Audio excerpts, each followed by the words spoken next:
Hello, good morning. कैसे हैं आप सभी को जय माता दी और सभी को राधे राधे जी। जय श्री राम। माता रानी आप सबको खुश रखें। तो फ्रेंड्स, हम सुबह सुबह निकल गए थे घर से कहीं बाहर और आप देख सकते हैं अभी हम वापस आ रहे हैं वैसे। और बारिश, बहुत तेज़ बारिश हुई है फ्रेंड्स, हद से ज़्यादा बारिश हुई है और बरसात जा रही है, लेकिन भगवान जाते जाते भी बहुत सारी बारिश करते हुए जा रहे हैं। तो फ्रेंड्स, ये तो रही बारिश की बात।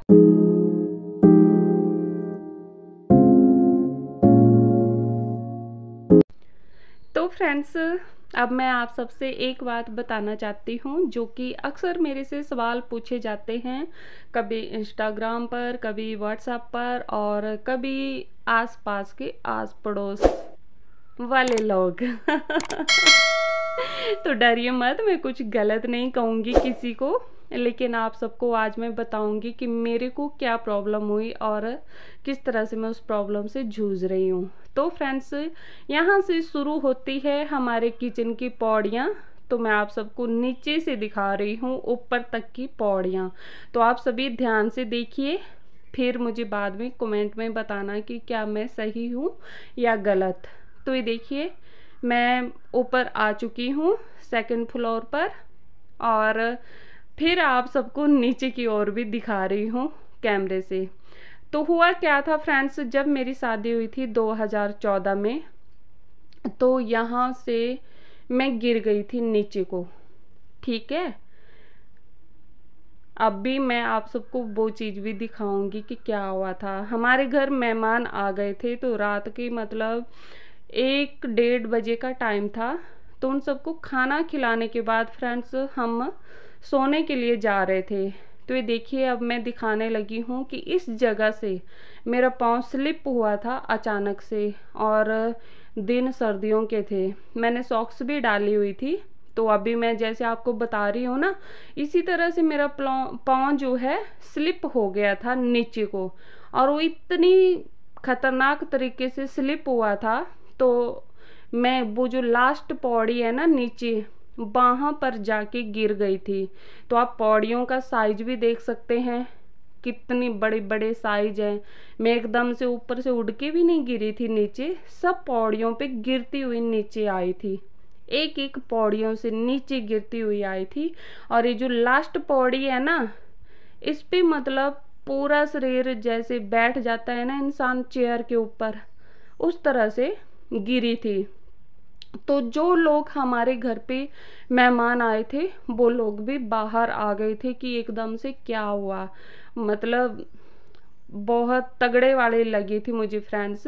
तो यहाँ पर मैं आप सबको पाँव के जरिए दिखा रही हूँ कि ये जो नीचे वाली पौड़ी है, तो इस पे मैं गिरी थी। तो एक बार फिर से मैं अपना कैमरा ऊपर की तरफ घुमा रही हूँ कि आप देख लीजिए, यहाँ पे ऊपर से लेके नीचे तक। और अभी मैं आप सबको बैठ के भी दिखा रही हूँ कि मतलब इस तरह से हुआ था मेरे साथ।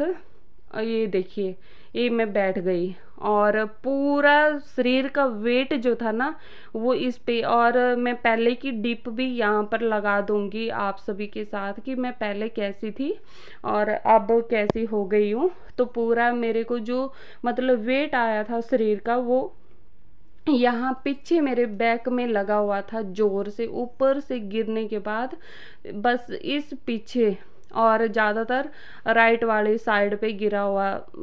मतलब आप समझ लीजिए कि मैं क्या कह रही हूँ, ऊपर से नीचे गिरी थी। और जिस तरह से अभी मैं उठ कर बैठ कर आप सबको बता रही हूँ ना, इस तरह से। तो अभी मैं वो डीपी लगा देती हूँ, पहले मैं कैसी थी और अब कैसी हूँ।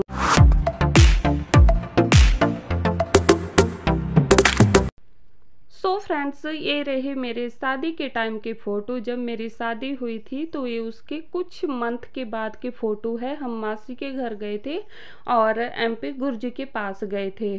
तो ये सब फ़ोटो मैंने अपने शेयर कर लिए हैं आप लोगों के साथ। और मैं पहले बहुत पतली थी, लेकिन जैसे मैं गिरी हूँ पौड़ियों से, उसके बाद धीरे धीरे मुझे प्रॉब्लम शुरू हो गई थी। तो फ्रेंड्स, हुआ क्या था कि जब मैं पौड़ियों से गिरी थी, तो मैंने, मेरे हस्बैंड ने, मेरे परिवार वालों ने, किसी ने भी ये नहीं सोचा था कि मुझे इतनी तगड़े लेवल वाली चोट लगी हुई है बैक में। और हम लाइटली लेते रहे उस चोट को। मेरे को पेन होता था तो मैं पेन किलर वगैरह खा लेती थी, कभी इंजेक्शन भी लगवा लेती थी। तो सब ये सोचते थे कि मुझे डिस्क की प्रॉब्लम शुरू हो चुकी है, तो फिर भी मैं मतलब ठीक ठाक काम कर लेती थी। और फिर अचानक से मतलब जब मेरी शादी को 8 या 9 साल हो गए तो धीरे धीरे मुझे पेन ज़्यादा शुरू होना स्टार्ट हो गई। तो फिर एक दिन तो मतलब ऐसा आया कि बहुत तगड़े वाली पेन उठी। फिर हम शिमला चले गए थे एमआरआई करवाने के लिए। पहले हमने वैसे अपने यहाँ संधोल में भी एक्सरे करवाया था।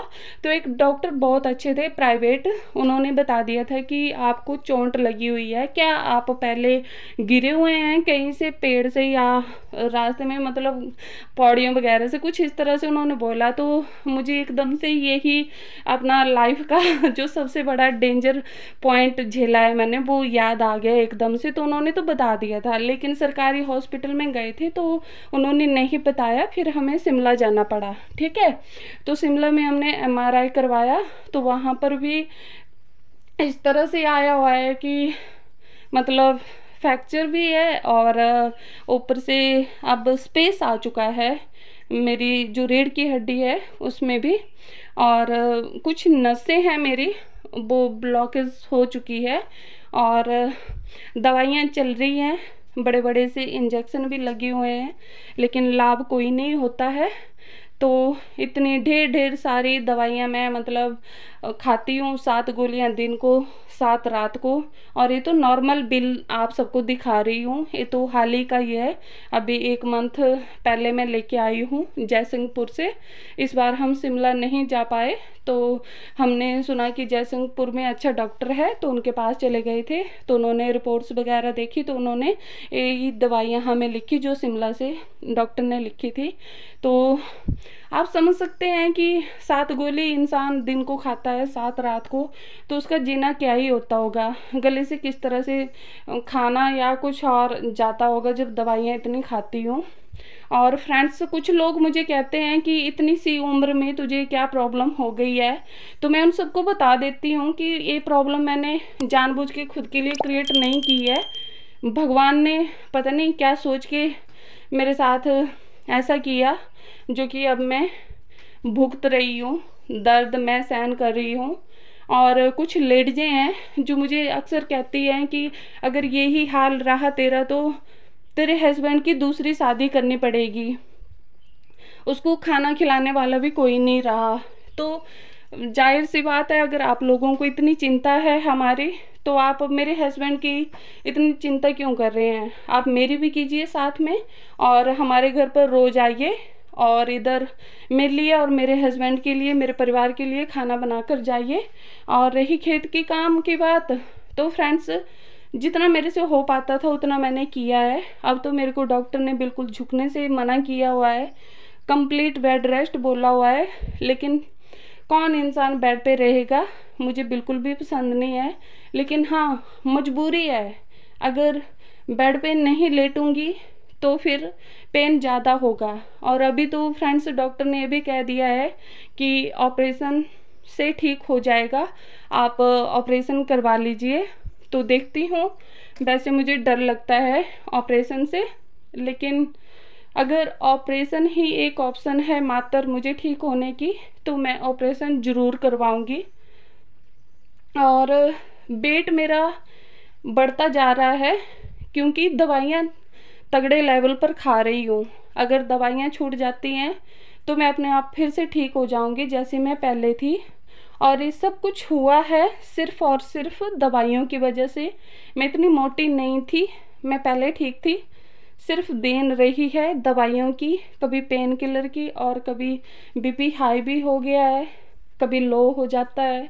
तो प्रॉब्लम तो ढेर सारी है। लेकिन कहते हैं ना, जब किसी को चोट लगी हो और दर्द हो रहा हो तो उसके घाव पे मलहम लगाना चाहिए, ना कि मिर्च। तो कुछ लोग हैं जो मेरी ज़िंदगी में मलहम की जगह पे मिर्च डालते हैं, भर भर के। और कई बार तो इस तरह से बोलते तू अभी भी ठीक नहीं हुई है। तो फ्रेंड्स, मैं ठीक होना चाहती हूँ, आप मुझे बताइए मैं कैसे ठीक हूँ। मैं उन लोगों से क्या कहूँ कि मैं क्यों ठीक नहीं हो पा रही हूँ, कि मुझे शौक है बीमार होने का। इतनी इतनी दवाइयाँ खाने के बाद भी फ्रेंड्स मैं ठीक नहीं हो पा रही हूँ, तो इसमें मेरी क्या परेशानी है, आप समझ सकते हैं। मुझे कई बार रात को नींद नहीं आती है, ये सोच के किसी का बोलना मतलब इतना ज़्यादा फील कर जाता है मुझे, मेरे दिमाग में उन्हीं की बातें घूमती रहती है। खुद को सोचती हूँ कि मैं नॉर्मल रखूँ, लेकिन लोग नहीं रहने देते हैं नॉर्मल। DJ। तो लीजिए फ्रेंड्स, मैंने अपनी परेशानी आप सबके सामने आज रख दी है, और मैं किस दर्द से गुजरती हूँ हर दिन, वो सब मैंने आप सबको बताया। मुझे यकीन है आप में से किसी को भी ये सुनकर अच्छा नहीं लगा होगा, और यही कहना चाहती हूँ, ब्लॉग अच्छा लगा होगा तो प्लीज़ वीडियो को लाइक शेयर कमेंट सब्सक्राइब ज़रूर करना। मिलती हूँ आप सबसे नेक्स्ट वीडियो नेक्स्ट ब्लॉग में, तब तक अपना ख्याल रखना। Bye bye.